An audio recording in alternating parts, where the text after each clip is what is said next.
આપણે જોયું હતું કે કોષો ભેગા મળીને પેશી બનાવે, પેશી ભેગા મળીને અંગો બનાવે, અંગો ભેગા મળીને અંગતંત્ર બનાવે. મતલબ સજીવ શરીરના પાયામાં કોણ છે? કોષ. એનાથી આખું સજીવ શરીર આગળ નિર્માણ પામે છે.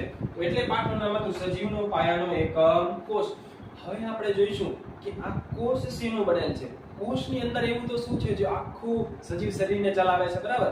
કોષ નો બંધારણીય આયોજન કેવું છે એમાં આપણે ડિટેલમાં જોઈશું, સ્ટેપ વાઇઝ જોઈશું. આવી રીતે જો કોષમાં આપણે જોઈશું કોષરસ પટલ, કોષ દિવાલ, કોષ કેન્દ્ર, કોષરસ અને છેલ્લે કોષીય અંગિકાઓ વિશે. કોષરસ પટલ કોષનું સૌથી બહારનું આવરણ છે. વનસ્પતિ કોષમાં કોષ દિવાલ હોય છે, માટે કોષરસ પટલથી કોષ દિવાલ ની બહાર હશે એટલે પહેલું કયું આવી જશે? કોષ દિવાલ આવી જશે, બરાબર?